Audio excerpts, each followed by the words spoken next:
Right then, hello everyone and welcome back to the Assetto Corsa Offline Championship here for the 16th and final round of the 2020 Formula 1 World Championship at the Autodromo Jose Carlos Pache here for the Brazilian Grand Prix. We're here for the very last round of the 2020 season of ACOC as a whole, and what a conclusion to 2020 it is going to be. 3 drivers in the title fight, only one will emerge as a champion here in 2020. Ennis Parachki, Jesper Johansson and Dennis Groff will all go head to head for the coveted title of ACOC World Champion. My name is Miran FG in the commentary booth, and joining me for this very special occasion, it may be a voice you haven't heard in a very long time, but it is none other than Rowan. Good afternoon. Good afternoon, Miran. It's good to be back. It's been a while. Back in the commentary booth, but I'm looking forward to this, the championship decider. Yeah, it has been now over a year and a half since we've had you in the commentary booth, but I have to say it's great to have you back for this very momentous occasion. Quite the reunion, I have to say. Yeah, indeed. Honestly, I'm super thrilled about this. To be back just for the decider. I honestly didn't expect it, but I'm not complaining. Yeah, it was quite a last-minute thing, but it is a welcome surprise. But as we're seeing Samet Özkan, then he's on his flying lap here. I will go through the track then for one final time. So the Autodromo Jose Carlos Pache, better known as the Interlagos circuit, obviously, was opened all the way back in May of 1940, making this the 82nd year of the Interlagos circuit's existence. Obviously was named after the Formula 1 driver Jose Carlos Pache, to honor his name.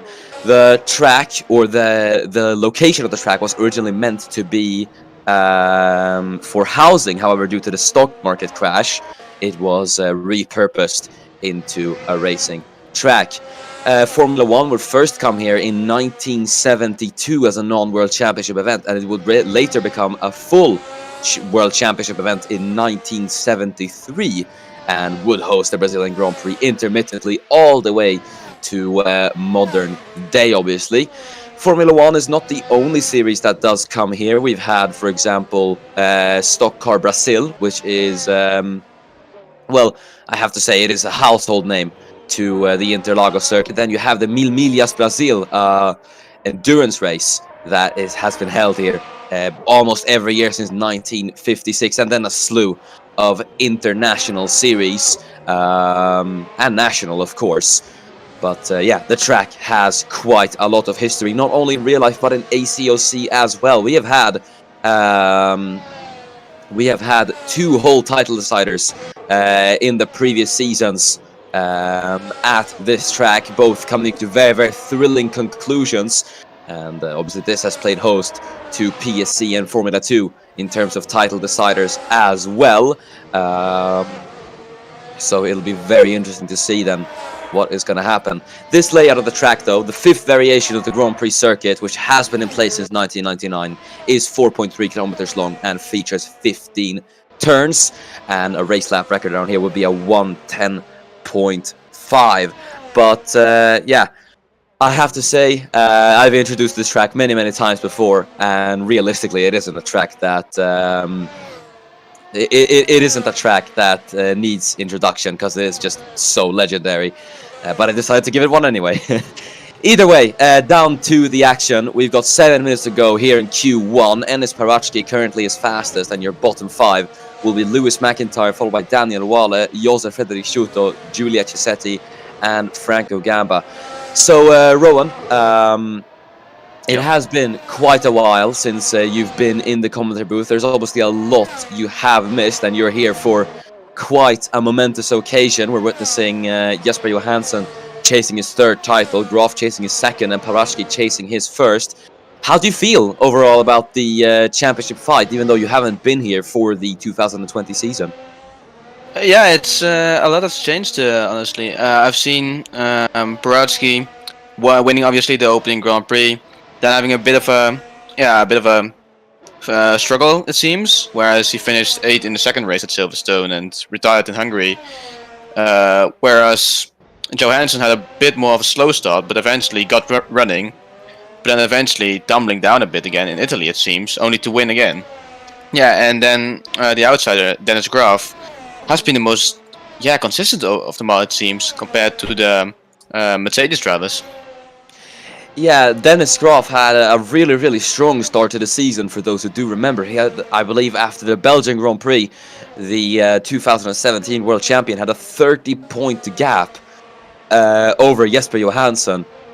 And the gap would ultimately diminish, and Johansson would take the lead, not before Johansson DNF'd at the Bahrain Grand Prix, which gifted Enes Parashki the championship lead heading out of the Bahrain double headers. So he now leads by 1 point from his teammate. But we shouldn't really cover the championship now, as we have got 5 minutes to go.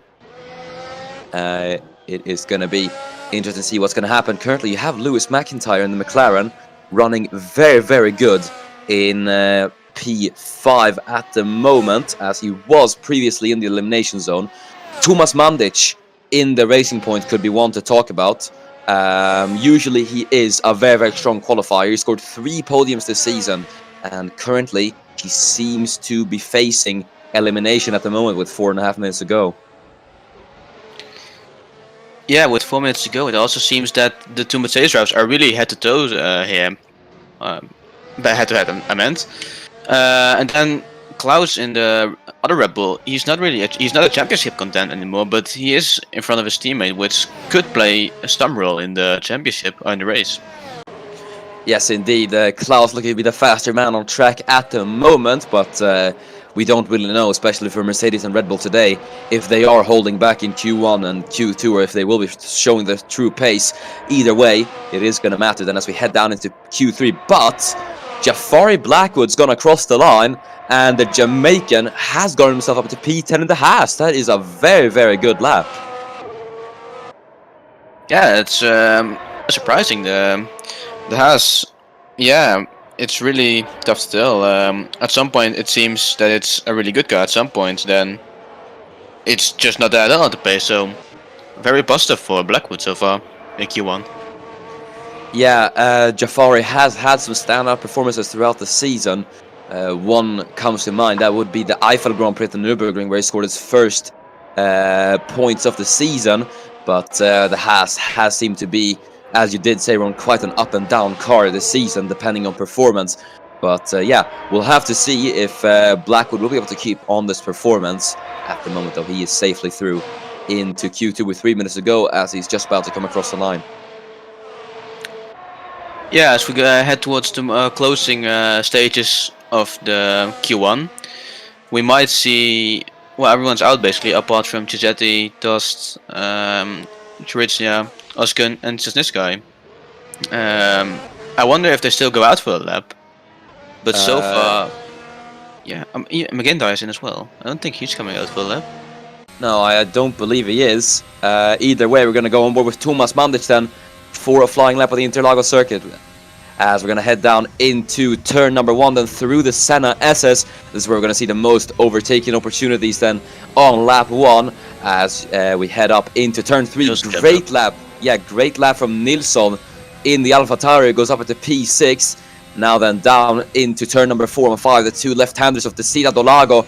As you get on the throttle through turn number 5. And then as the track goes uphill into the right of turn 6, 7, and 8, it's a long and winding hander as the track goes uphill, then into the braking zone of turn number 8, and now into 9. You can really let the car roll through 9, Pinheirinho as it's called, that is Portuguese for Little Pine Tree, as you head into Bico de Pato, turn number 10, which translates into Duck's Bill, due to how the corner is shaped, as you head through into Mergulho, and then into sector 3, Junsao. Very, very important to nail the exit through that corner as you just make your way then down the final couple of corners and then across the line. Want to use the inside line, the shortest possible line to the start finish straight, and across the line it's P4 for Tomas Mandic. A very, very good lap. That lifts him out of the elimination zone, but with 1 minute to go, that sends Luca Farina in the Ferrari down into the elimination zone. Yeah, Ferrari obviously with a bit of a disappointing season so far. With outside of the top 6 in the constructors, obviously I expected more from the Scarlet Red Italian team. Yeah, Luca seems to have made amends though. He's actually got himself up into P7 with that lap, so that is still quite decent. But overall, it is a season to forget for Ferrari. Obviously, the first season they're sporting their brand new lineup of Laban Zasnishkai and Luca Farina, as Emilia Konechina in the Alfa Romeo gets herself up into P11, a thousandth ahead of Laban Zasnishkai in the Ferrari. That pushes Tost in the McLaren down into elimination. So McLaren are going to have one car out here as Tost is in the pit lane. Yeah, so it's all up to McIntyre, it looks like, but he's not out in Q1, so unless everyone below him goes faster, I see him promoted to Q2. Yeah, and this is going to be very, very interesting as well, considering McLaren will be fighting Renault and Ferrari for P4 in the constructors today. I should mind, Renault are only 1 point ahead of McLaren in the constructors at the moment. As the checker flag now falls, Luca Farina does improve on his lap, however he stays in 7th. Next across the line is Giulia Cesetti, who's going to go across the line now. The Williams driver does improve, but it's only P20 for her. Yeah, that seems like it. As Özkan there improves to P4, Graf goes into P4. Yeah, it seems like Klaus is the fast Red Bull so far, but it's only by 1,000th of a second, so it's obviously not saying a lot, especially in Q1. Speaking of, he did actually just improve. He is about 5/10ths up, or 10, no, not tenths, goodness me, hundredths up on his teammate Graf at the moment, so it's not looking too good for Dennis, but I wouldn't be surprised if he is holding back the pace at the moment. Kulasek in the Renault is next across the line. Where can the Czech driver get himself? P11, no improvement, but he is safe and through into Q2. Laban Zasnishkai is going to make it both Ferraris into Q2 this time. Ferrari did struggle quite a lot in Bahrain, so maybe they have got their problems fixed, it looks like. Yeah, Sparatsky also got a tenth faster than Johansson. I wonder if that's just for the mental blow, to show that he's the faster one so far. That's interesting. Yeah, it'll be very, very interesting as the checker flag now falls on Q1. Enes Parachki will lead Jesper Johansson here in Q1, and your bottom 5 will be Fernando Tost, followed by Daniel Wade, Victor Album, Josef Fredrik Schuto, and Giulia Cesetti. So that is Q1 over, or done and dusted, should I say.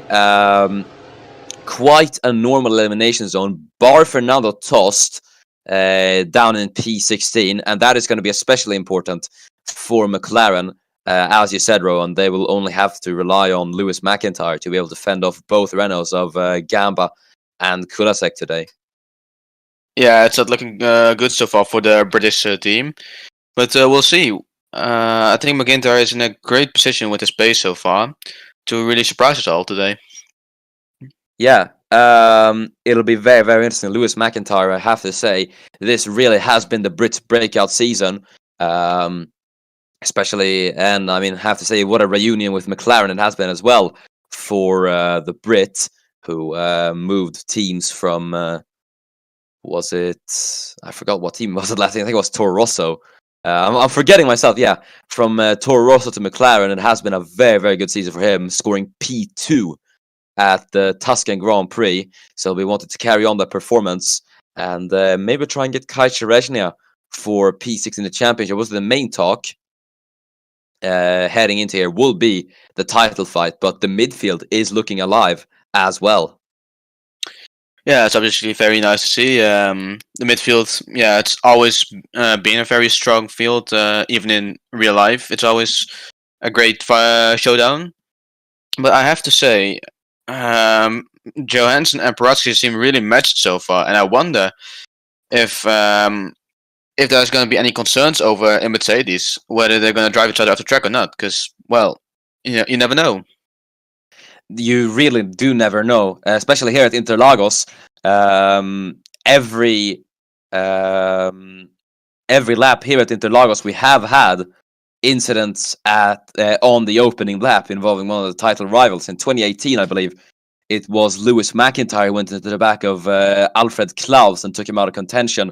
And then in 2019, it was Thomas Mandic who went 3 wide into turn 1 and dropped Dennis Graf out of contention as a result. So if those things are anything to go by, I think the drivers might have to exert caution heading into the first couple of corners.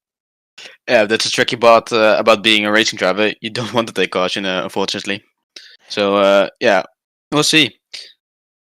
Yeah, especially in a scenario like this where every single position and every single little tenth will matter between the two, especially Paraschke and Johansson. They'll be wanting to get every single little point and position that is going to be available to them. It's going to be very interesting. As we're now here for Q2 then, and immediately first man out on track, that is the Red Bull of Dennis Graf. So this still isn't dangerous waters for Red Bull, but Graf eager to get out on track, as he obviously in the championship is 22 points off championship leader Paraschke. So we'll have to see what Graf is going to be able to do today. In Super Formula, Rowan, we had a title fight between 3 championship contenders. It was Joseph Kang, Jethan Shah, and Rahul Patel. And Patel was some 20 points behind the championship leader. And he actually went on to win the race and took the fastest lap, meaning he clinched the championship by 1 point.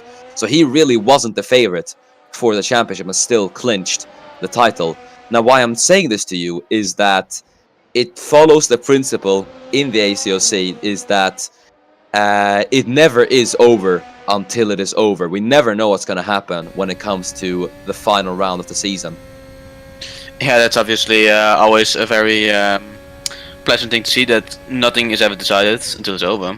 That's always a concept I always prefer. So as we see, Graf struggled there on the first lap. That's not going to be favorable for him.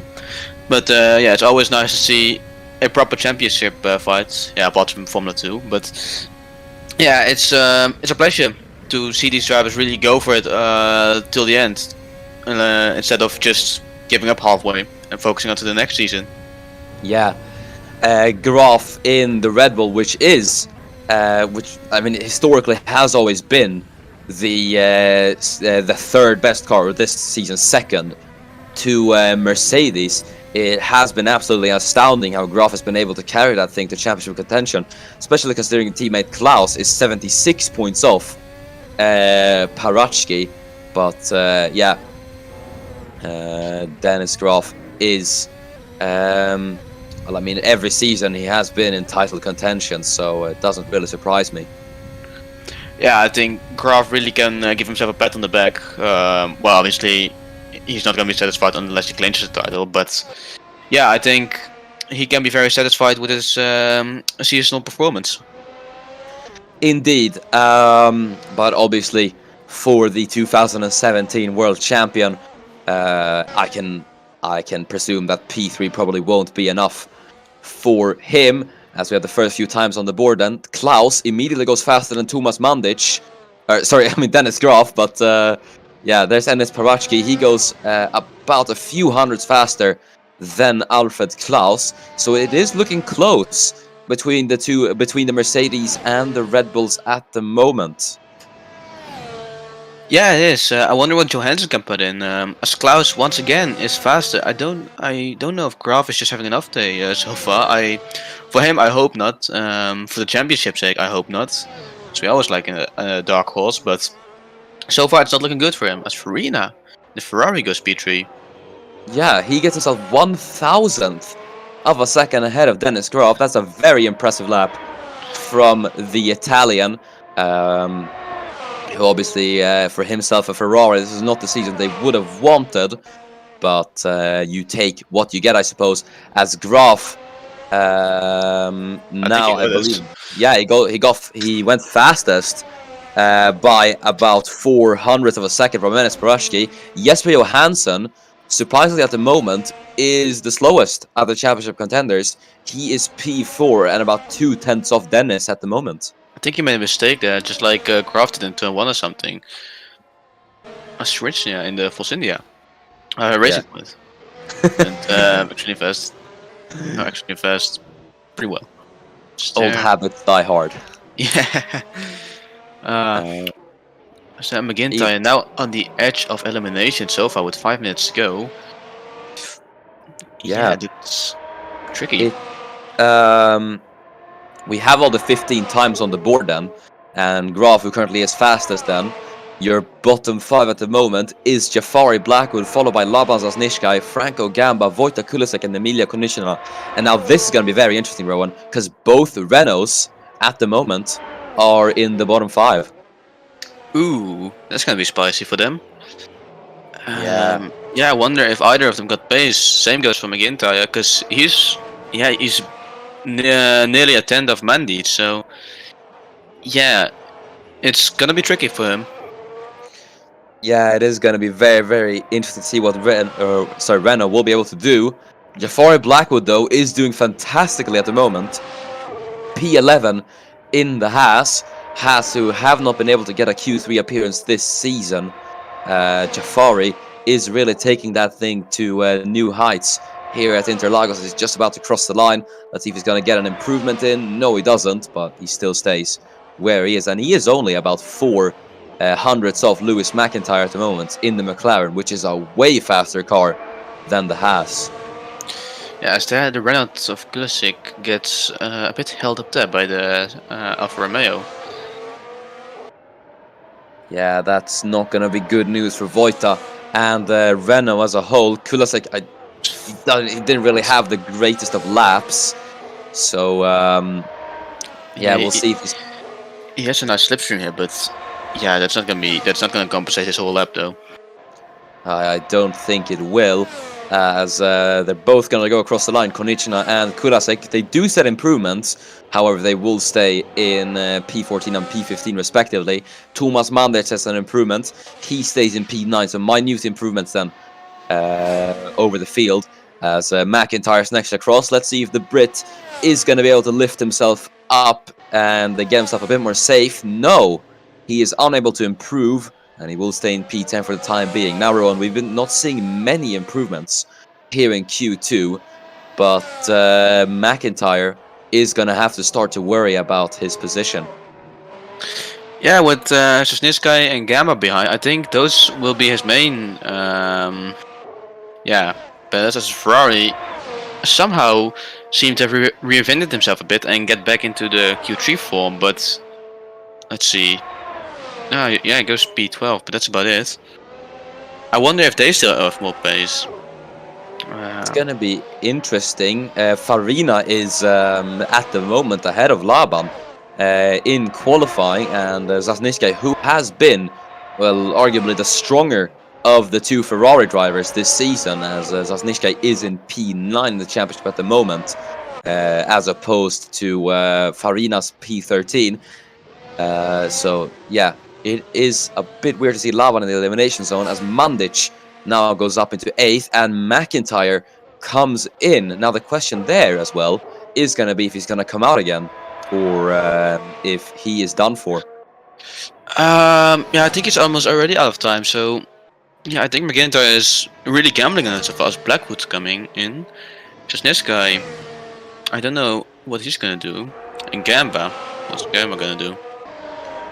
Yeah, Franco's gonna want an improvement if he wants to fight for P7 in the drivers. Ferrari comes in. I think so far McIntyre might be safe, but yeah, I might say that and jinx him right now.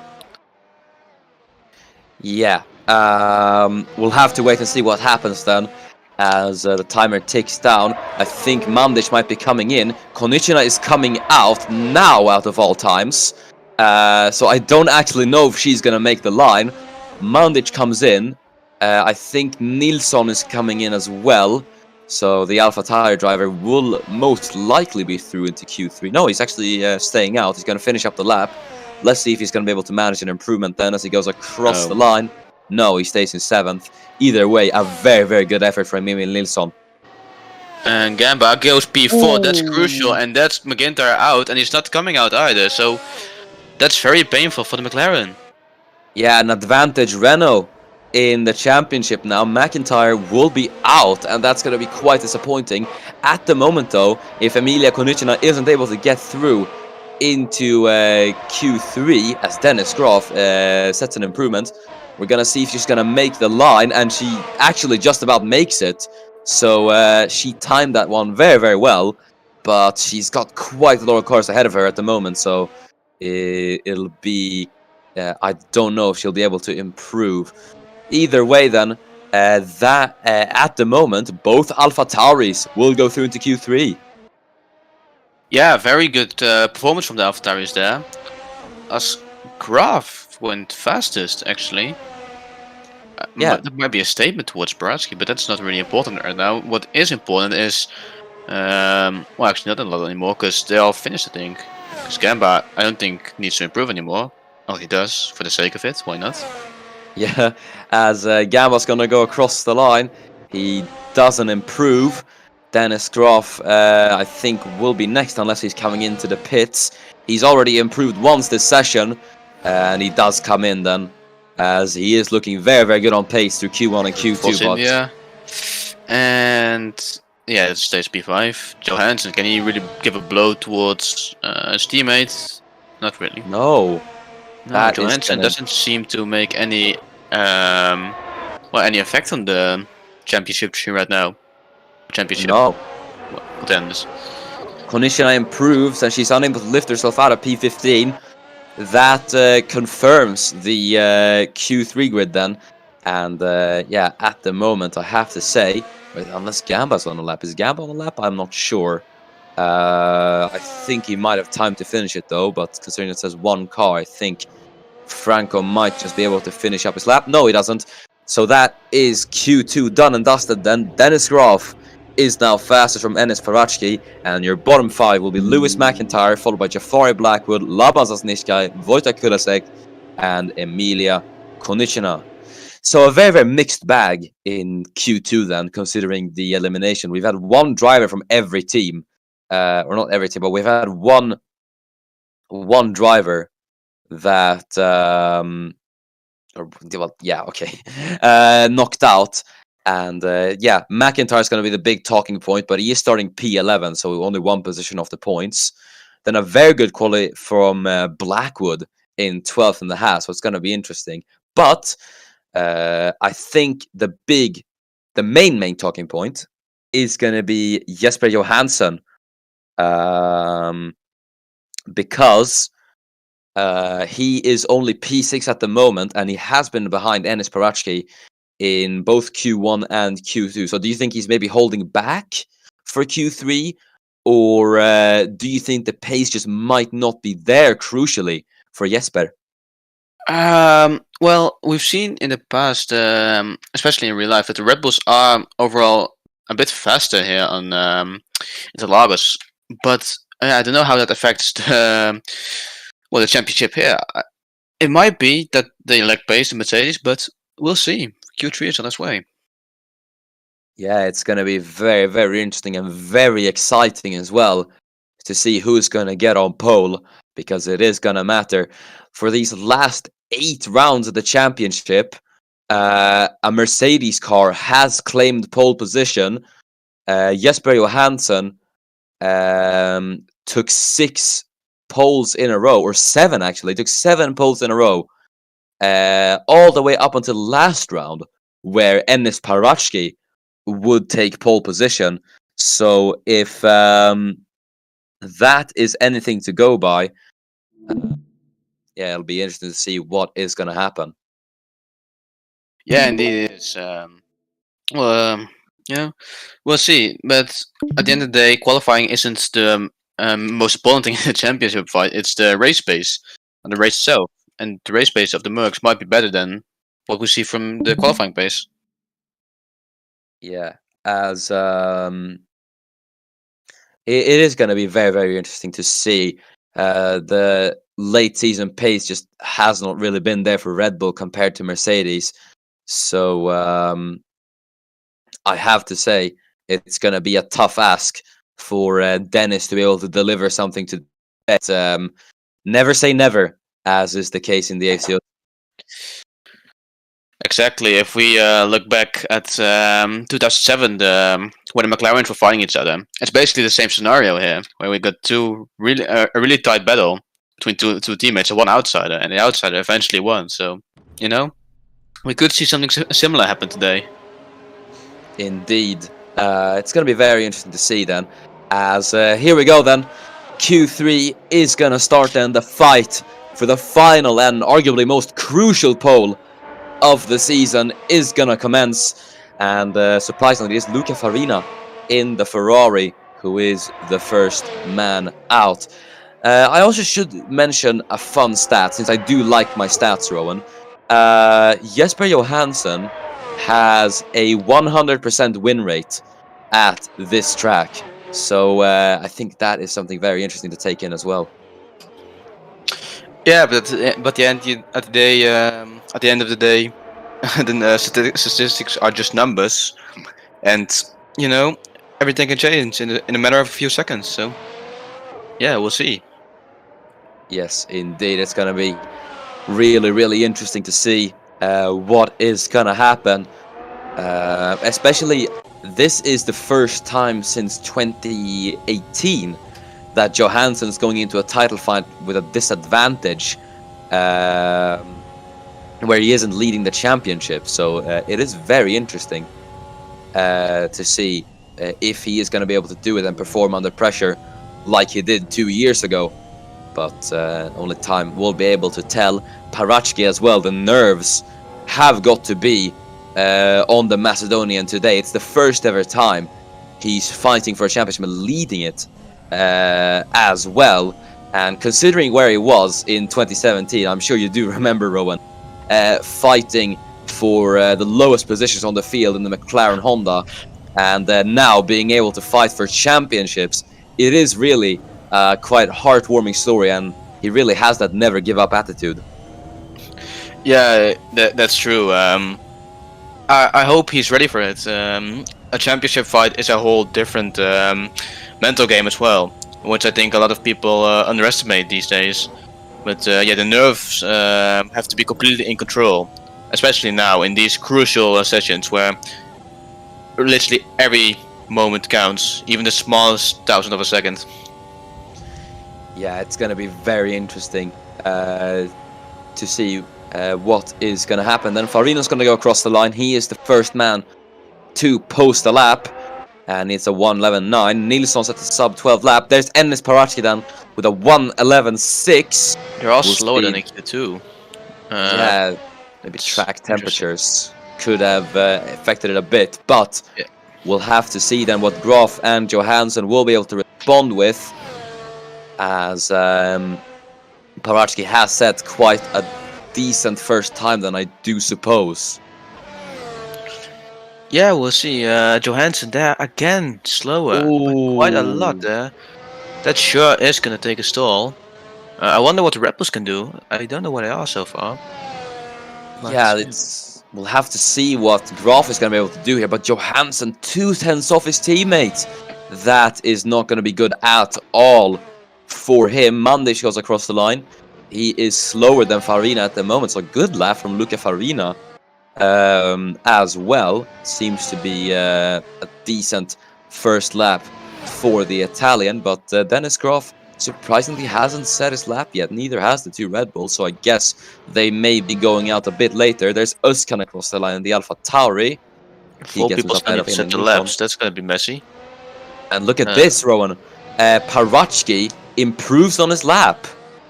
Yeah, but still slower than the Q2 time. So track champions must really have changed. Force India again, I say the Racing Point really surprising everyone there, I think.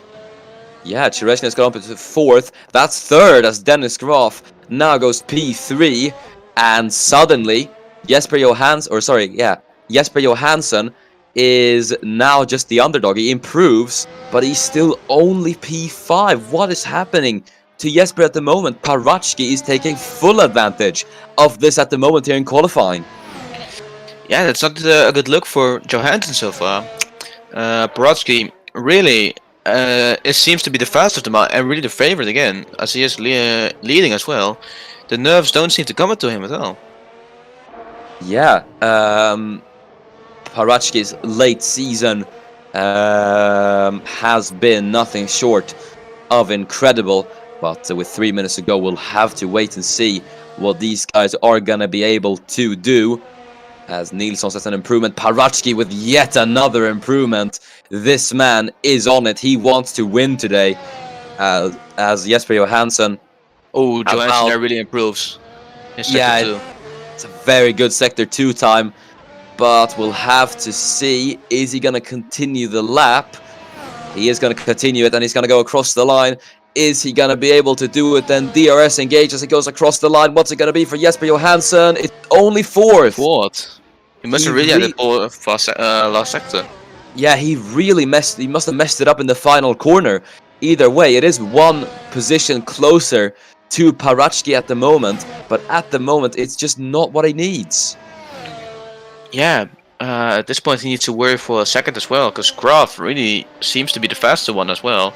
Well, they both know that Graf needs to win the race, most probably, with Brodsky probably DNFing, but yeah, this is really... the championship is full open right now. Brodsky goes in. Yeah, Parachki is in. That is surprising. Ennis is not going to defend his time, and well, fair enough, considering it is a very, very strong time at the moment. That's a bold move.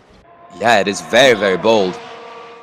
So the question is then if Graf and Johansson will be able to challenge him.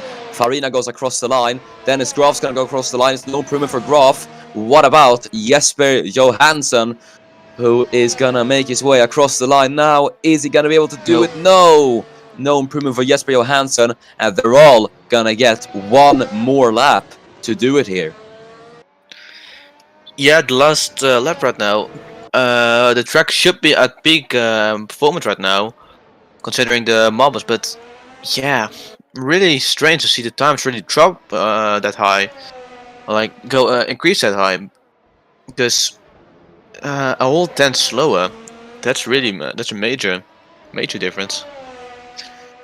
Yeah, it's gonna be. I do really wonder if Johansson's gonna be able to improve. Summit Özkan and the Alpha Tauri is next across the line. Red Bull are looking quite good here, 2-3 at the moment, as opposed to the 1-4 of Mercedes at the moment. Farina in P6 at the moment, a very good lap from the Italian. This is going to be a strong way to end off his season, as he's going to go across the line. Will he be able to set an improvement? Yes, and he will be P6. Graf is in. He will be P3. What about Jesper Johansson? And with 3 seconds to go, is he gonna make it? No, I think he just makes it. He did just make it.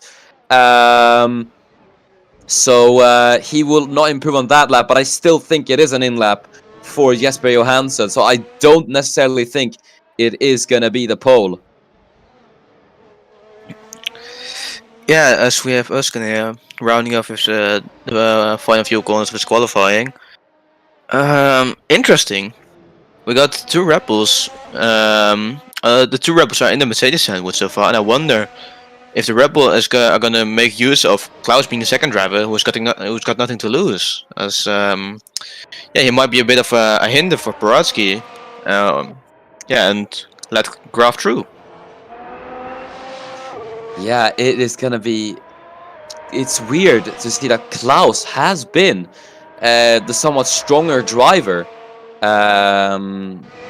especially in last race at Sakir, where he finished ahead of Dennis Graf. So Klaus might be having some late season form here, as Johansson is in, and I think that is gonna be it then. It is gonna be Enis Paratsky on pole position for the Brazilian Grand Prix.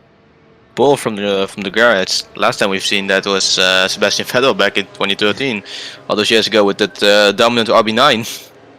Yeah, and I have to say, it's gonna be tight. I still do think it is gonna be with Ennis on pole position. You've got Graf in P3 and Johansson in P4. Jesper, surprisingly for once, at Interlagos is not looking to be the favorite here. Yeah, he's got a lot of work to do right now for the race. Then again, we've seen people, have done more incredible things, especially here in Interlagos, where it's a great track to race, and we've seen crazy things happen here. I'm looking back at 2008, Glock being passed in the last corner, which ended up being crucial. Maybe it is a long race we do have ahead of us here at Interlagos, but Paraschke is gonna want to do what he can to try and lead off the line. Klaus could throw a spanner in the works for the Mercedes duo, obviously, as he's going to want to try and overtake him. But I think the thing we need to be most wary of right now is to watch out for incidents on lap 1, because I think they might just happen if some are not careful enough. Yeah, turn 1 is always a tight one. It opens up really wide and then ends up becoming really tight the way the turn is made. So yeah, we'll see. We'll also see who is gonna have the strongest start, as this is a really tricky place to start, where as the track slightly goes uphill a bit. So the drivers have to hold their foot on the brakes, while also keeping the revs up to avoid slipping down. Yeah, it is going to be... Interlagos is a tough track.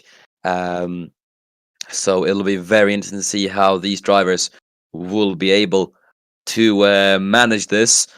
Klaus in second, though, it's a very good qualifying for him. So we'll see what he is going to be able to do today, and if he's going to be able to take the fight to Paraschke for the race lead. Mind you, he's only got one race win this season, which for Alfred Klaus is not that much, considering how well his teammate Graf has been doing, for example. Yeah, he's really under pressure. He can really make his season here by really helping out Dennis Graf here. Yeah, but I think the most important thing between the two Red Bulls, as opposed to the two Mercedes, will be teamwork and communication with each other. Paraschke and Johansson, obviously the gloves will be off for this. They will definitely go all out here, but Klaus is most likely going to want to try and assist Dennis Graf as best as possible. Yeah, we'll see. As Klaus is really under pressure here, so yeah, I'd be surprised if he's going to really hold up his teammate there. Yeah, I mean, it'll be interesting to see what is going to happen, because while I don't think Red Bull are going to throw out team orders of any kind, I think I'd say it's more for Graf's sake that he'll have to hope that Klaus is a bit more lenient on not fighting with him too much. Yeah, it's obviously this is going to be an exciting one for sure. Klaus can really hold up Johansson here if he wants to, as he's completely free to race him. But yeah, it's gonna be a tricky one for him as well, because you never want to leave your teammate ahead. It's always gonna hurt mentally, but at this point you also have to think about the championship and the team, so only yourself. Yeah, there are many factors at play today here at Interlagos, but Paraschke then taking yet another pole. It's going to be interesting to see what he is going to be able to do. It's going to be a long race, though. We'll have to see what is going to happen. Anything can happen, really, judging by how previous races have been at Interlagos, not only in Formula 1, but in other tiers. Yeah, Um, I'm looking forward to it. Miran, I would like to hear your predictions actually for the race so far.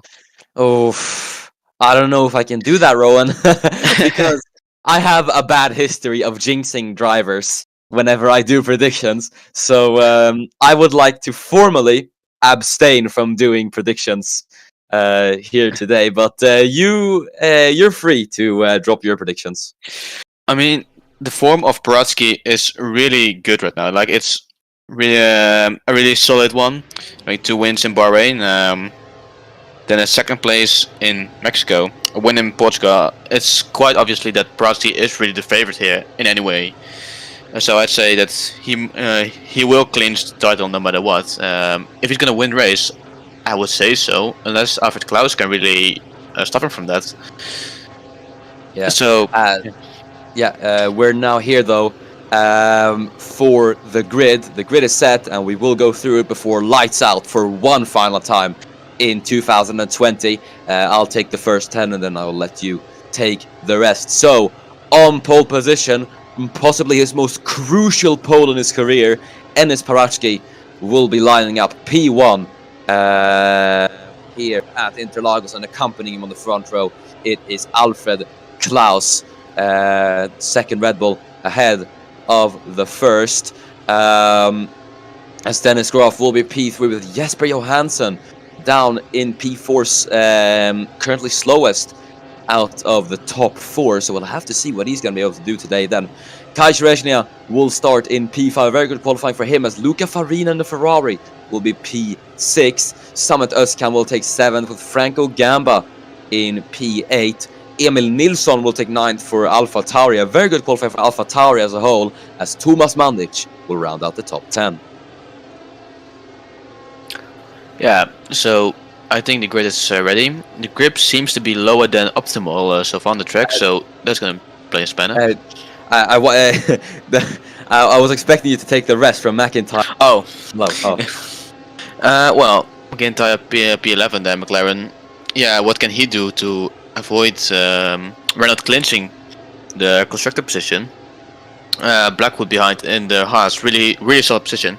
Sneska in the Ferrari. Yeah, I think it sums up the Ferrari season a bit. Kulasek in the other Renault, the P14, he's not in the best position. For Romeo there in P15, Dust in the McLaren. Well, not a great position to be, considering the construction ambitions, and Daniel Will in the other Alfa Romeo. Well, he's hoping to get some points, but can be ambitions. Album in the Haas, a bit, well, disappointing maybe compared to his teammate, but not too bad. And the two Williams of Suto and Chetty round off the final grid. yes, so it's time to get on the way. The nerves are really at the top here, as we have 39 laps, and for time this season we have got 6 lights, and we're underway for the title decider.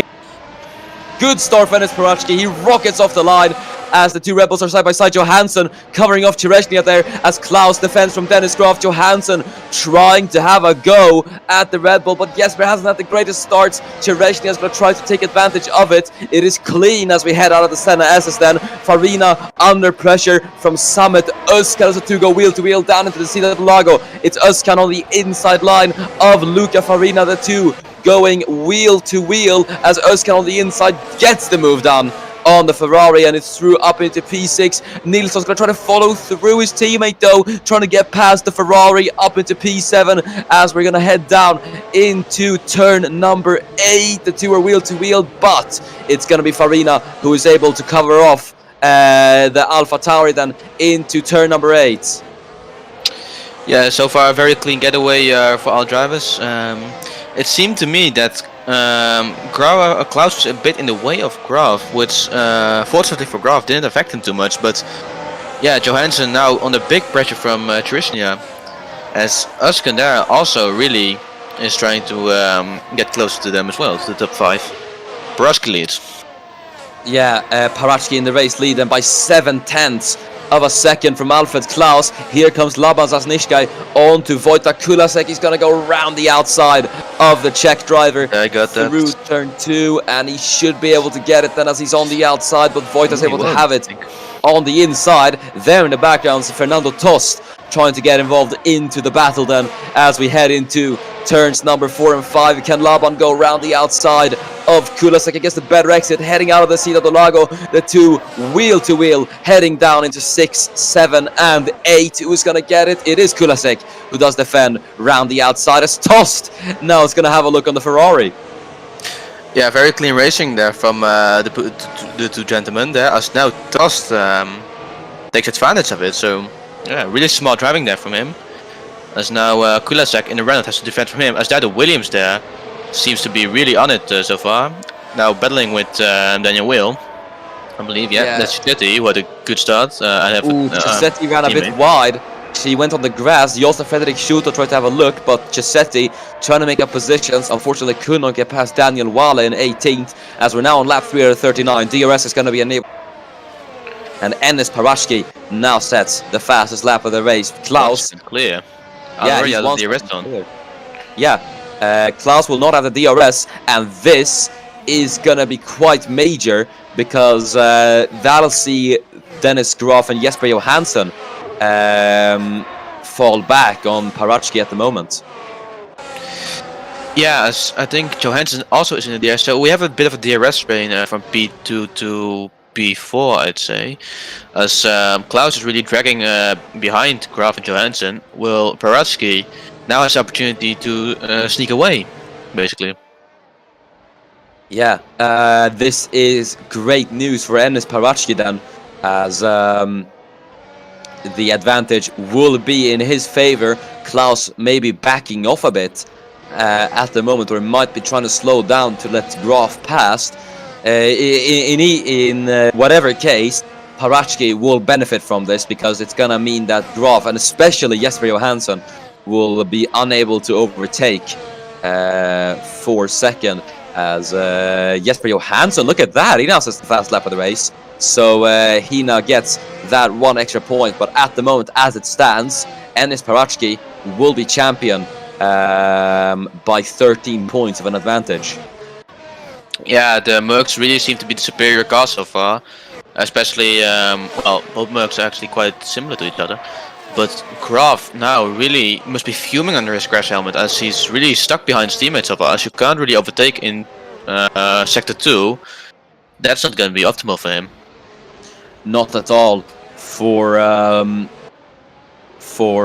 any of them.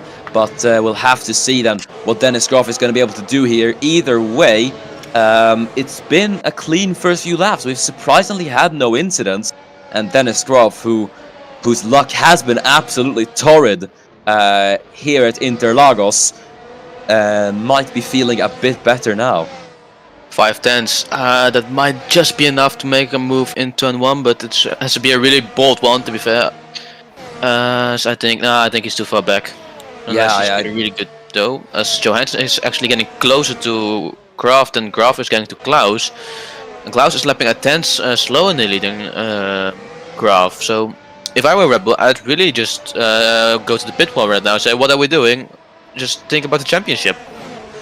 Yeah, I think the smart move would be to swap the two Red Bulls, but they're gonna have to do it in a way that doesn't lose on time. And just as I say that, Graf did run a bit wide as he tried to follow Alfred Klaus, and now Jesper Johansson is on the back of his fellow world champion. Yeah, but I think Graf has got the least to lose, as he's the one with the least chance of a championship right now. As Paratsky really has to retire, and he has to finish ahead of Johansson then by quite a bit as well. So basically, both Mercs need to retire for Graf to take this. So yeah, yeah, Dennis isn't able to catch up to Klaus. It seems like gap is 7/10 now. So I wonder if the two Rebels are just struggling with early pace at the moment. Johansson looks to be much faster than both of them, but he has got two whole Red Bulls to clear, and that is a task that's easier said than done, as we can see Nilsson go to the inside line of looking for it. Ooh, that's gonna be tight, and then Ferrari, yeah, has he got it? Yeah, Ferrari still got it. Nielsen now might be a bit frustrated with that. Now here comes Gamba for a move. Yeah, Gamba then taking the opportunity as he's going to go to the inside line of Nilsson. There in the background is Mandic and McIntyre each other. Gamba trying to get up with the PA, trying to get himself a bit of breathing room between him and McIntyre in the McLaren, as Lewis McIntyre still side by side with Thomas Mandic here. Great battle as Mandic is a bit later on the brakes. The two are going to go wheel to wheel, but McIntyre on the inside is able to get Thomas Mandic for P10, and that brings the McLaren into the points. As we see, the Johansson and Graf still stuck behind Klaus. And Klaus is not going to make himself popular here, with especially the Red Bull team right now. Maybe some frustrations of his whole season, I don't know. But whatever it is, it's not helping Graf so far. Yeah, it isn't good news at the moment. Compared to Paratsky. Both were really faster than him there on that lap. I wonder if he made a mistake somewhere. Maybe Graf does at the fast lap of the race, so that is going to be quite interesting. But yeah, Farina, we're looking a bit further down the field into the midfield. Luca Farina is going to try to pass Samet Özkan for 6th. We look a bit further down the field. There's Zasnishka, who's not having the greatest of races. Victor Albom in the Haas is going to try to go to the inside line, but I don't think he's close enough to try and attempt a move, or it might be actually, as he's there on the outside line. And through 6 and 7, is he gonna be able to get it heading into turn number 8? He's gonna have the outside line, which is gonna quickly switch to the inside through turn number 9, and he gets it. Good stuff from Victor Albom. There. As we can see, Klaus really catching up to Paratsky right now. I wonder what's going on with Paratsky so far. I think he probably is backing off a bit, because he's probably pushed a lot in these first few laps to try and get himself a bit of breathing room between him and especially Johansson. So I don't think it'll hurt for Ennis to back off a bit, as Graf once again sets the fast lap of the race, and Klaus is now within DRS range of Ennis Paratsky. Graf 3/10 faster than Paratsky. That's not looking good for Paratsky so far. Yeah. Maybe something going on. Maybe already through his tires. I don't know. But whatever it is, it's really blowing this shit out of proportion. Yeah, Johansson seems to be falling back on these guys, which is a really big shock, honestly. The main important thing for Jesper now, especially considering that Graf and Klaus have got the pace compared to Paratsky, is that he doesn't fall outside of a second of these guys, because then he'll be able to benefit and get closer to Paratsky. But yeah, we will just have to wait and see what happens, I suppose. I think both Mercs already know that the championship of Graf is not in his hands, so that might be a bit of a a thing to calm them down a bit, as Graf once again gets really close to the future of the other Red Bull. But yeah, both Mercs are completely aware that Graf doesn't have his own championship in their hands so far. So all they have to do is drive and finish the points. That's all there really is for them to do. Yeah, Mercedes don't have too much worries there, as they're running in the top 4 at the moment. But I think Dennis Graf is gonna be a bit frustrated at the moment by the fact that his teammate has been ahead of him in these past few laps. I mean, I'm more surprised with how Red Bull decides to keep them running like this. Maybe their plan is to keep Graf in the DRS zone so he can run away from Johansson, but Johansson can match their pace, so that hasn't worked for them, obviously. So yeah, very interesting.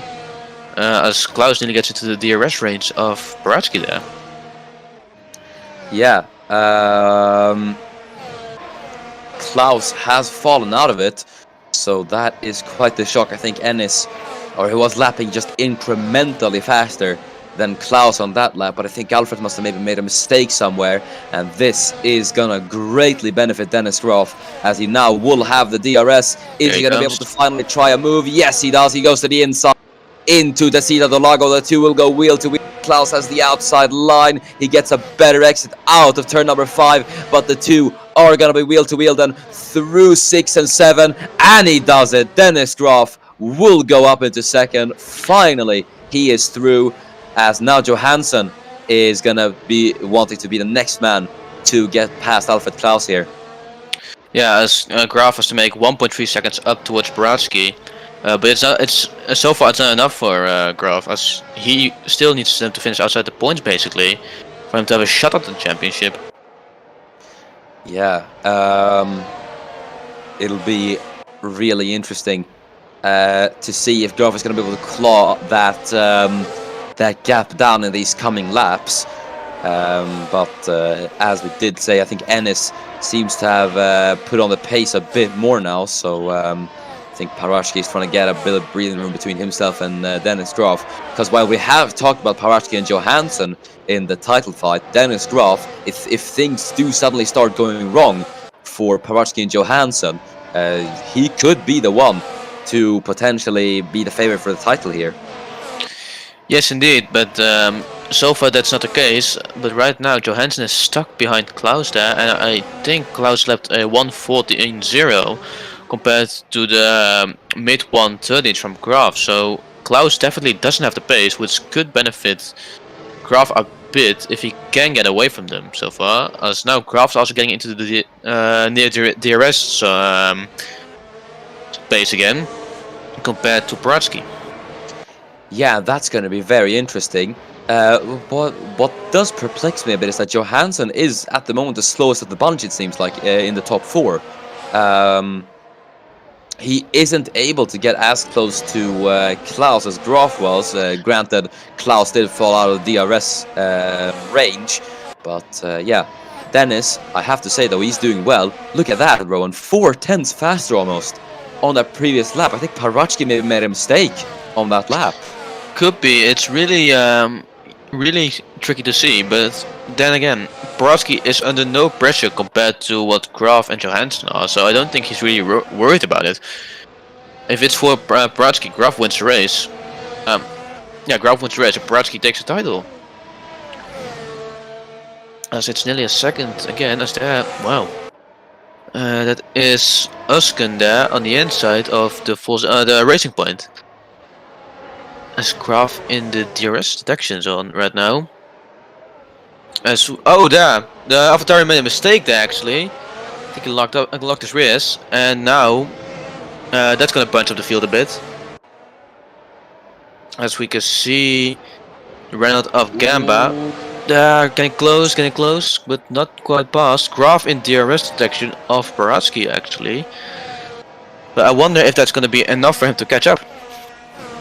Yeah, it's gonna be interesting to see. But now then, it is gonna be hammer time for Dennis Graf. 5/10. Yeah, Graf DRS is absolutely flying right now. Yeah, fastest lap for the German. He is doing his absolute best to take that title here today. Red Bull haven't won a race since, well, it's been very, very long. Red Bull haven't won a race since round 4 after the championship. It's been 12 races without a Red Bull win, and Dennis Graf is looking to change that in the most crucial of moments here in the final race of the season. I think that really says something about the consistency of Dennis Graf so far. But look at the gap between the top 4 and then Usken at 7 seconds. I didn't even realize that, but they really drive away from them right now. So far, Graf really on the tail of Baratsky. Now, maybe he can go for a move in towards turn 1. As the DRS opens up for the German. Looking for a move on the Macedonian there. And I don't think that's going to be enough here, but he might have something onto the run towards turn 4, as he really closed the gap under braking. And 4/10, it's becoming... Yeah, the most important thing for Graf here, obviously now that he is in the dirty air of Enes Parashki, is just to not be able or to keep it clean when it comes to mistakes. As there's Kulasek and Tost fighting each other, then Tost on the inside line of Wojtek Kulasek here. Yes, indeed. As the McLaren of Dust on the inside there in the Sino del Lago, and on the inside of Kulasek, he's not really into the favorable line right now. Now has to make the move around the outside, which we've seen so far in the race, and now it doesn't work again. There's still side by side. But I think he's made it now. No, he's not. As Kulasek still goes for it. Yeah, great battle, and it's going to be Fernando Tost who comes out in P13 there. As Voitas trying to have a look on the inside. He's a bit late on the brakes there, but there's not a lot he can do then. But now it is going to be crunch time for Dennis Graf, as he's going to have the DRS enabled. 4/10 is the gap. Will he be able to try and move into the Senna S then? He's gaining, and he is gaining. He has a look to the inside. Oh, there's a slide for Enis Parashki. He locked the brakes, but he is going to hold the lead there for the time being. We're going to see if he's going to be able to do anything into turn number 4. Then Dennis Graf down to the seat of the Lago. DRS through the Reto Oposta. Will he go to the inside line? Here comes Dennis Graf. Has a look on the inside, but Parachi covers him off. That was close. Yes, now Klaus having a look there again on his teammate, as Johansson is out of the DRS of the boat, crucially. Yeah, we can say that Johansson can't match the pace so far, unless Parachi really slows him down. So here comes Gamba around the outside of the Italian.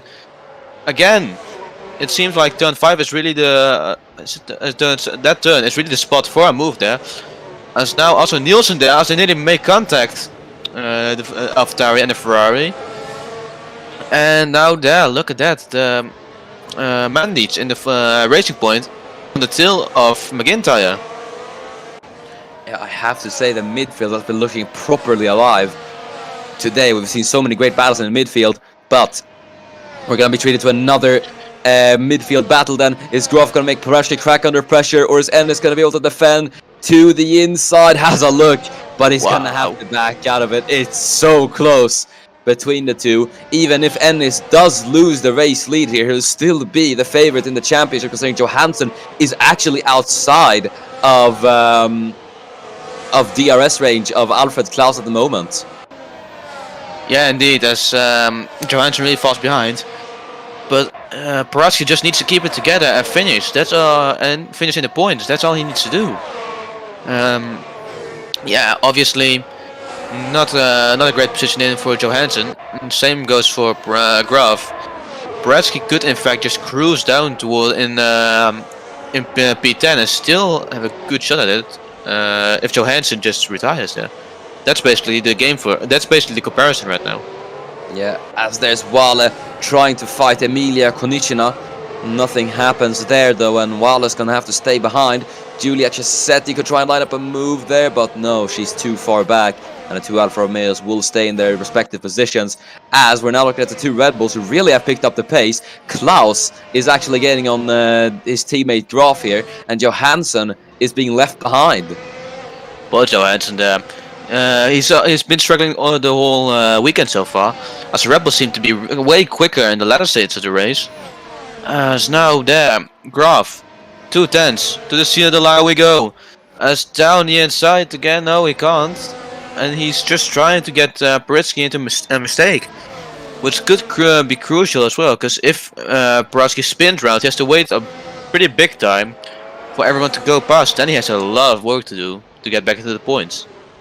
Yes, indeed. It's gonna be very interesting to see what is gonna happen then, as Graf gets very, very close. Oh my goodness, the nerves are at an all-time high. I think everyone watching this, both on the stream and I think for us commentators as well. But Dennis Graf is gonna try and get another shot here then at Enis Parachki, as the DRS is going to be switched on now for Dennis Graf. Is he close enough to try and move on Parachki into the Senna SS? No, he doesn't go for it. He can stay behind now and get a great run onto the straight towards Sino del Lago again. Out of the Senna as we go there. How much traction can he get there? He's gained a 10th. He's now 3 tenths behind there. And I think he might be a bit too far back for a move right now. Yes, he is, 2 tenths, so he needs to be, well, maybe a 10th behind or something to get past.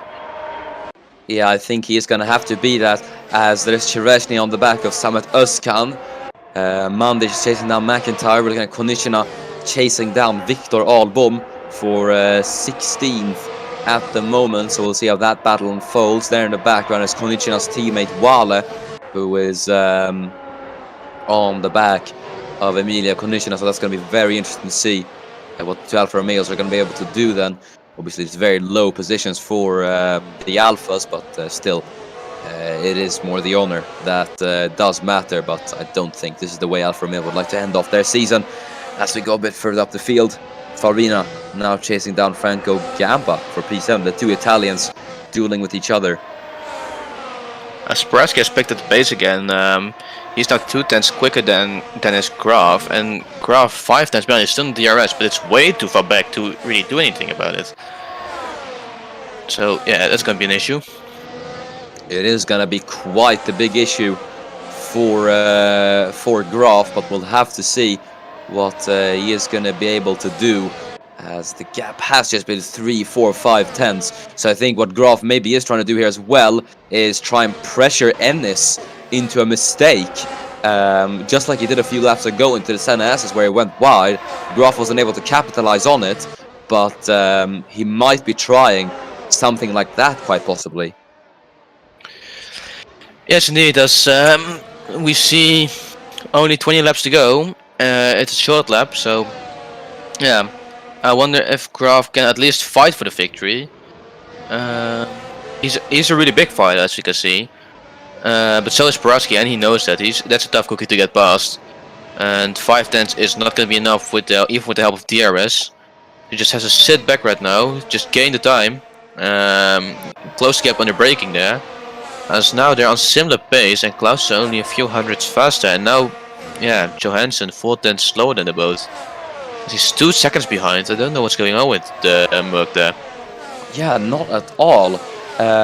Johansson, the pace just is not there for him, and it is not what he needs.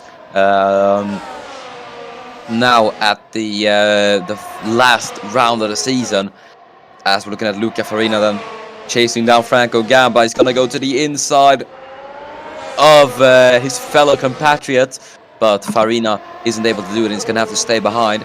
There in the background is Emil Nilsson then in 9th, so we'll see if he's gonna be able to do anything. But yeah, I think the Johansson situation is gonna be interesting. We'll have to see if he's gonna be able to catch up, as Dennis Graf still on the back of Enis Parachki. These two have been lapping basically equal for these past few laps, so we'll have to see what Graf is going to be able to do. But still, it is advantage Enis Parachki here at Interlagos. Yeah, it's been so far really good with the pace. He's been managing a lot, and he made sure that he can manage his tires while still keeping the Red Bulls behind, which is a very good thing for him.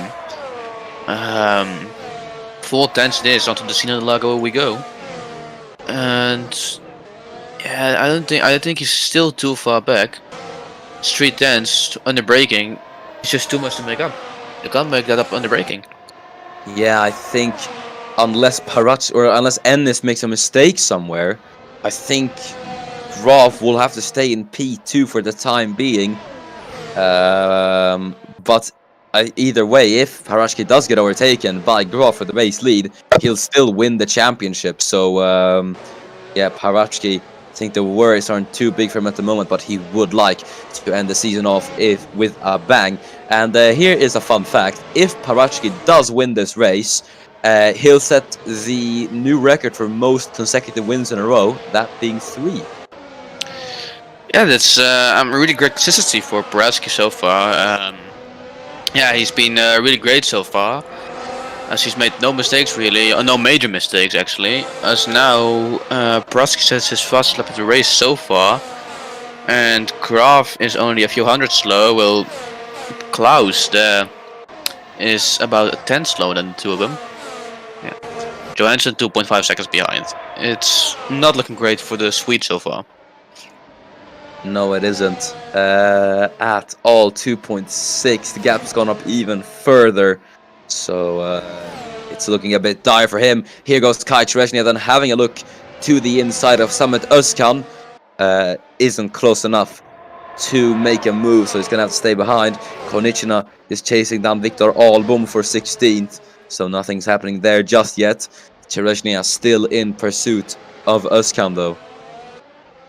Yes, indeed. Well, the gaps stay quite the same actually. Yeah, it's been a bit timid so far. Everyone is in the managing phase so far. I think everyone is trying to make up their, prepare themselves for the last few laps for maybe a bit of a sprint idea, where just everything goes all or nothing. We'll see. Yeah, it's gonna be interesting then. As surprisingly then, out of all the drivers in the top 3, Klaus was fastest on that previous lap. Yeah, it's only marginal as you can see, but yeah, maybe it says something about the tires of Klaus. As now Graf is, I don't know, really close, but now he's lost again. I don't know if there was under braking. I think it was for the turn 4. But the gap is now under 3 tenths. I don't think Graf has been this close so far towards Praski. Yeah, Dennis has been looking on it through the corners, and if he does keep this gap heading down into the DRS zone, as was that, Lewis McIntyre making a mistake, and maybe was, as Mandich is having a look on the inside, but McIntyre shuts the door, and there's not a lot Mandich is going to be able to do then. Yeah, as now the gap has increased again to 6 tenths between the top 2, so perhaps Graf made a bit of a mistake somewhere. I don't know. It seems Borowski dominates the middle sector really, with Borowski having the first sector, obviously aided by DRS. See, now Graf is now the slowest out of them all. Johansson is, well, an awful lot slower. This is awful for the Swede so far, who's always was very good on this track.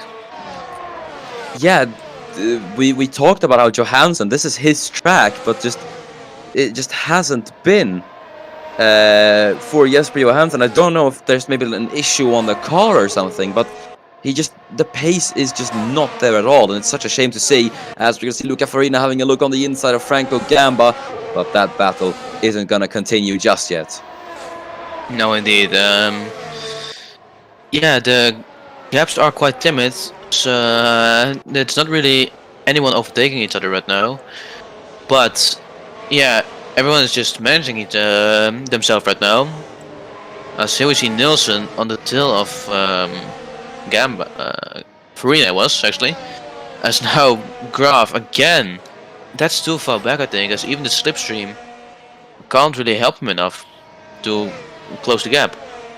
So now under braking, he is, yeah, they're basically the same pace. Klaus 2 tenths slower, and Johansson 3 tenths slower. Now we see the Red Bull there again in the DRS, but he just can't manage to get the same speed there as the Merc does out the corner. See, we have Cherezhnia in the racing points on the tail of Özkan there, but it's also too far back. Yeah, it's gonna be tight for Kai Cherezhnia, but still good to see that he'll be able to end off the season on a high in P6 at the moment. It's been a very good season for Kai Cherezhnia as well, as he'll be chasing down Summit Özkan for P5. Özkan, good to see that he'll be able to do that. He'll finish off it on a high as well, especially considering he missed 4 races this season due to an injury. Yeah, that's he's really recovered from it so far. As now, also on a other note, the Renaults are now completely into place to stay in front of McLaren for the constructor. That's also something we haven't really talked about this race enough, being too focused on the top 4 basically. But Gamba is doing a really good job now to stay ahead of, well, the Ferrari and for the constructors. So now we go again into the Senna S, and there Farina really closing in, but I don't think that will be enough, as he's nearly 4 tenths behind. Now in the DRS we go. DRS opens up for him, and Farina, yeah, can't make a move there, unfortunately. Meanwhile, Kulasek there, well, can't do much either. As we see Dust in the other McLaren who's stuck behind the other Renault. This is not really enough for the McLaren so far. Let's see the other gaps. Back to Farina we go again. Still behind the Renault, and I think he'll be fuming under that crash helmet to really get past. Same goes for Graf, who still can't find a way past Paratsky in the mug. And the time is... well, the Red Bulls are faster, but still, it's only marginal. It's not gonna be enough. That's the way it is so far. And Johansson a 10 slow at 4.3 seconds behind. That's really, well, painful for him as a driver. Wasrisha is hunting down Uskin for P5. We see Graf nearly 3 tenths behind. And that gap is gonna increase now as well. Will we have Farina there? Try another move. Can you do something? Can you be late on the brakes? No, he can't. As we follow them through the middle sector we go, as now we have Graf again. At some point he's got to do something, I think. He's got to do something to really, well, salvage some extra points. Yeah, that's going to be good for him then, as Graf seems to be a bit closer to Enes Paratsky now. Gap is about 4 tenths of a second, but it does increase a bit on the straight, considering the Mercedes engine is a bit more superior. But Dennis will have the DRS to his aid, heading down into turn number 1. There's just about equal then. He's going to have another helping hand of DRS heading down the Retta Oposta. Let's see if he's going to be able to do anything then, heading down into the Ciudad do Lago. No, he's going to have to stay behind then, and does run a bit wide, it looks like, through turn 4, and that's going to allow Klaus to close up. Is he going to be able to try a move then, Alfred Klaus? No, he doesn't. He's going to have to stay behind. As we see Sarisnia in the Force India, in the risk put again, closing towards after. But then again, I think the main issue for those drivers right now is just under braking. Once they're behind someone, they just can't really do much anymore. It's just that as soon as they're behind, they lose some time. Nielsen there, having to defend there from McIntyre, as there the racing point of Mandich there tries to go around the outside of McIntyre.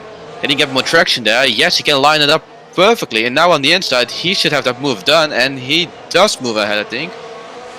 Or can McIntyre get back? McIntyre fights back there, actually. As there, he pushes him a bit wide. McIntyre is not gonna give up that position. As now, there McIntyre is a bit slow in the exit, I think. And now, yeah, he's in trouble there. As there, the Force India, I said again, the racing point, closing in. Passing, maybe? Tries to go around the outside of the Senna asses, which then should turn it towards the inside again for Mandich in the racing point there, and now the elbows out for Thomas Mandich. As still side by side we go. This is some great racing actually. As there, we're gonna go 3 press into the Ciudad do Lago. As who's gonna be later on the brakes there? We still go here. And now I think McIntyre has to let him go. Let's see. As we've seen, the outside here is oftentimes stronger, and there again, McIntyre gets back. This is some great racing here. Yeah, that was absolutely fantastic of a battle between McIntyre and Mandich. That is what you love to see for only 1 point. I think Tusk comes back as well on Kulasek, and they basically copy, but can Kulasek fight back? Yes, he can actually. Oh, these two teams are absolutely on it for the constructors. As we can see, who's having the DRS actually here? I think Kulasek might have it, or is it? Oh, there. As now we also have the Ferrari in the mix there of Cisnisky.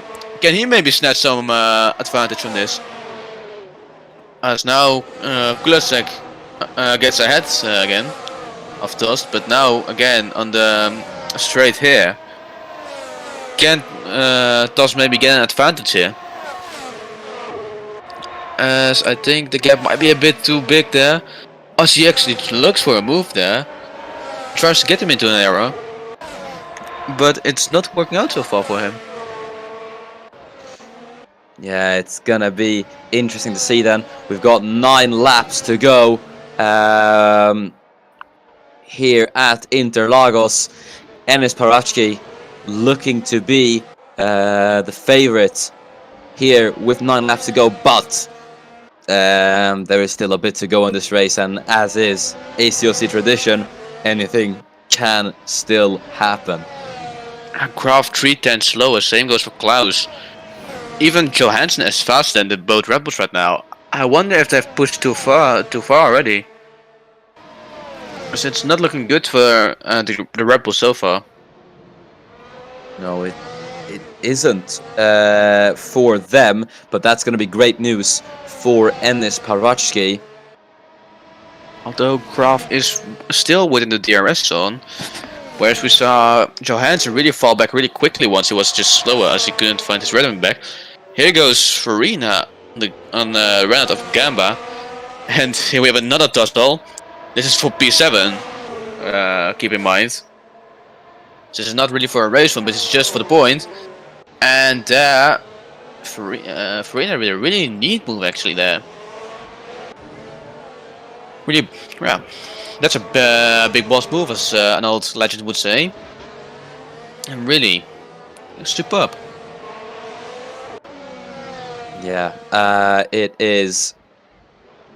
It is really great battles we've been having in the midfield today. Have to say, it's been looking absolutely electric there in the midfield as McIntyre now leads Mandic. Mandic is going to want that position back, obviously, as he's going to be in the DRS. McIntyre, though, will have the DRS himself as he's chasing down Emil Nilsson for 9th, but it just isn't really the best of days for McLaren, as I think it will be Renault who are going to take P4 in the Constructors. Yeah, it is most liked at the moment. Assertion again in that racing point wants to make a move on Uskan, but I don't think he really can so far. Well, so here we have the leading tree, and again, Parachki really managed the gap. Actually, it's really nicely done by the Macedonian. Really a strong race so far. Yeah, it is. It is gonna be. I have to say, it's gonna be a memorable race win for Enes Parachki. I definitely think this is one that's gonna go down in history, as Dennis Groff will be wanting to change that. Still, he is on the back of Parachki heading through the center as his gap is about 0.3 of a second. Might he actually be close enough to line up and move into the Cida do Lago? We're going to have to see as he's in the slipstream. He's going to go to the inside into turn number 4. The two are going to be side by side as Parachki's going to have to defend the outside line. Graf is there for the race lead. He's going to throw a spanner in the works for Enes Parachki, and he goes round the outside, and he does it. Enes Parachki will fall down to second as Dennis Graf leads the Brazilian Grand Prix. Parachki still in the lead of the championship though, but the Red Bull of Dennis Graf has pulled out a very sensational performance despite it not being the championship. Yeah, really great move. We've seen it so many times here again, but doing it under pressure of a championship as well, and for the race lead, that's always a different story. As now I wonder if Klaus can also get past and make it a Rebel 1 too here on Brazilian soil. Yeah. Let's see. Let's look at there. Graf is nearly a whole 9/10 slower actually than the Red Bull of Graf, which is surprisingly. I wonder what happened there. Did they make a mistake or anything? We will know. Parachki will for sure know, but he's now getting back to him again. This is not over yet for the race win. It really isn't, as it's going to be interesting to see if Parachki is going to want to take that back. Obviously, he will be wanting to take that back. He wants every single point possible here at Interlagos, and with 5 laps to go, this is going to be one hell of a battle for the race lead. Yes, it will be, and yeah, Klaus just can't seem to make the close the gap towards Parachki, but yeah, you never know with the Red Bull. They seem to come out of nowhere and just suddenly they're ahead of you. Yeah, that is how motorsport works. I have to say, sometimes it is. As a driver, sometimes it is absolutely beautiful.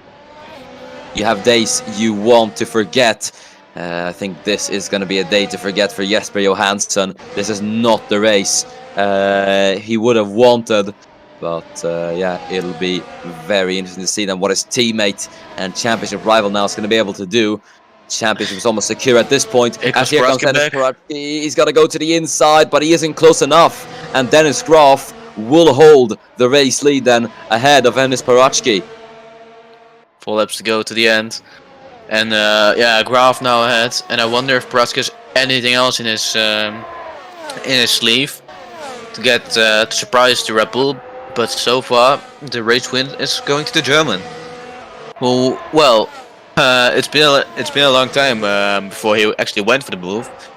To be fair, but now he's ahead, and now he has to stay ahead. So now he makes a bit of a gap in free air. I wonder if he can drive away actually. Johansson's 6 seconds behind. Yeah, it's just not his day at all, and it is a shame to see, obviously, for Jesper Johansson.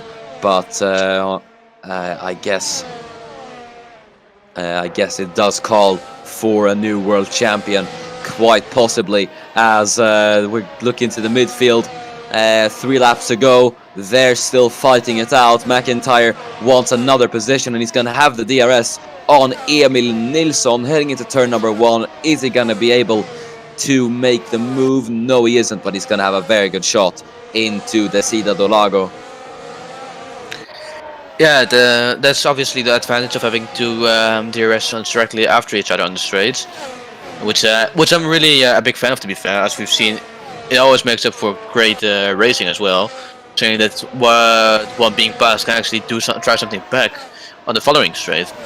But yeah, it's a really nice addition actually. I'm gonna say that, as McIntyre is still behind Nielsen there. As there I made a little bit of a mistake, it seems. And does that bring Mandits closer? As there, I don't think he can get past there. Now we have the bell here, and let's see at the timing. Brodsky and Graf are basically the same, or Klaus is 10 slowest, so yeah. I think we won't see a Red Bull 1-2 so far, which, well, for them doesn't really matter. Towards Graf it doesn't really matter, because he's not winning the championship right now.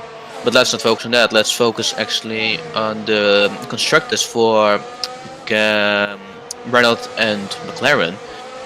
I think Gamba still ahead of McIntyre. That's not great news for them. Yeah, it's not what McLaren need, but Renault, I have to say, they really did seem like the underdogs this season compared to how strong McLaren were, especially McIntyre's been on the podium 2 times this season, but the consistency has been key for Renault, and they'll secure their best ever finish in the championship since 2018. Yeah, I think they can be really proud of themselves so far. That is obviously if they stay like this, but I don't see Gamma make a mistake. But I might completely change him here right now. As in the meantime, yeah, the gaps stay quite similar. Paratsky might have another go here on the Red Bull, which is still for the race win, which is just for the record.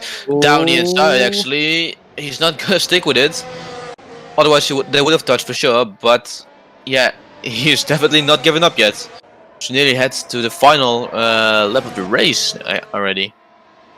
Yeah, we're on the penultimate lap then of 2020 as a whole, as Lewis McIntyre chasing down Emil Nilsson for 9, trying to get 1 more point to his name and to McLaren, but he's going to be under pressure from Thomas Mandich, as Mandich has a look on the inside, but he isn't able to do it then, as he's going to have to stay behind. Now Gamba tries still to get past, but doesn't. That's the unfortunate part, as we see a lot of tire marks there, a lot of people have locked up there. I think Gamba was one of them just a moment ago. And here is this guy in the Ferrari battling a McLaren, but not for the win this time. Let's go to the final lap here. Ralph still leading, but Brodsky still might have a shot here. On towards the scene of the Lago we go, exiting the Senna S. DRS wide open there. I think he's still far back. Or is he gonna pull out something? No, he's not. Yeah, and I think that might just be it for Dennis Groff. If he's just able to keep it cleanly to the final corner, I think the win is going to be his. As there goes Kai Shreshnia then to the inside of Summit Tuscan on the final lap of the race. He is going to try it on Summit Tuscan. The two are going to go wheel to wheel, then heading through turns number 6 and 7. Chereshnia does it on the outside line with the final in the final corner. But as the 2020 season will finally come to an end, what a season it has been. Dennis Groff is gonna win today, but it will be the man in second who's shown incredible composure, and he has beaten both world champions. It is a true underdog story here at Interlagos. Enis Parachki is your 2020 World Drivers Champion, as he will finish second to come home as the 2020 champion of the ACOC. A true underdog story. It is a triumph of hard work and perseverance from the Macedonian, from humble beginnings and McLaren back in 2017. It's a true story of never giving up, and he has become ACOC's brand new champion. And that concludes the Formula 1 2020 season. It's been an amazing race here. And yeah, I see that I've missed a lot actually, which well, gives me a good sign to really get back into this. It's been a really exciting race, with the gaps really being nerve-wracking for everyone. But yeah, obviously my congratulations to Enis Baratsky, really being the stronger one today and over the whole season. There's nothing else to say to him than congrats. Yeah, what a season of ACOC it has been.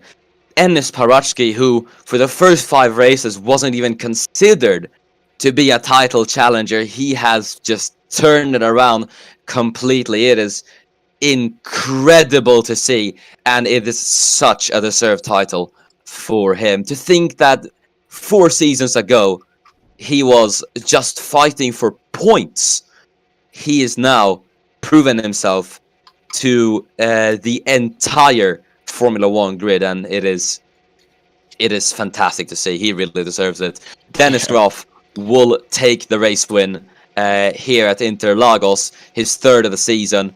Enis Parachi will finish second, your new ACOC World Champion. Alfred Klaus will be 3rd to make it a Red Bull double podium, and Jesper Johansson, not the best feeling for him, as the title defense has not succeeded for the Swede. Kai Chereshnia will finish a brilliant P5 to secure P6 in the championship, a record best for the Polish driver and Racing Point, who have done very, very well this season. Samet Özkan finishes 6th, with Luca Farina in 7th, Franco Gamba in 8th, Emil Nilsson in 9th, and then Lewis McIntyre in 10th.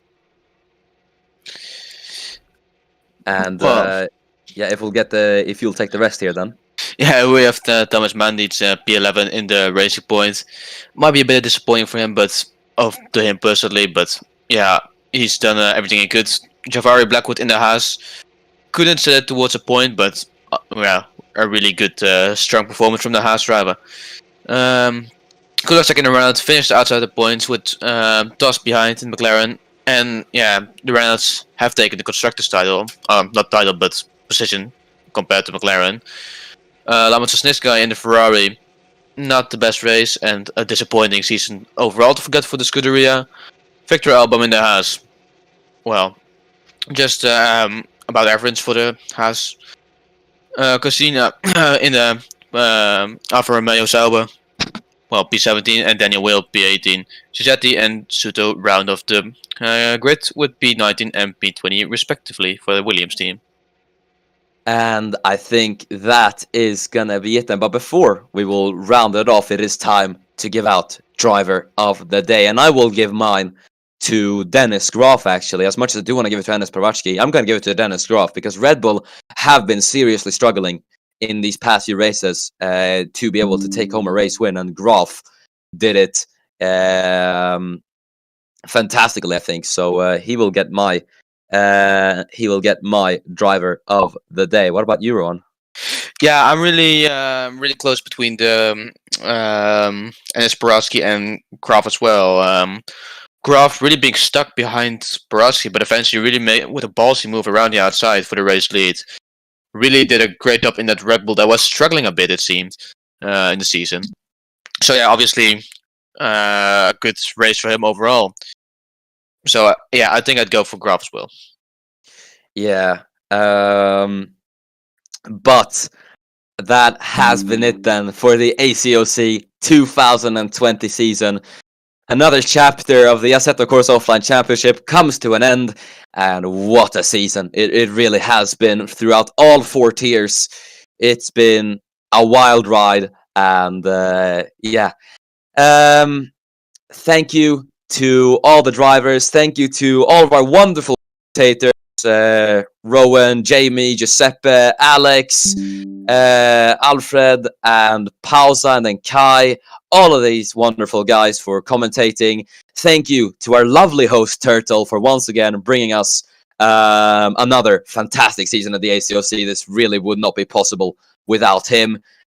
And finally, thank you for watching. Now then, it's time to go on a little bit of a break.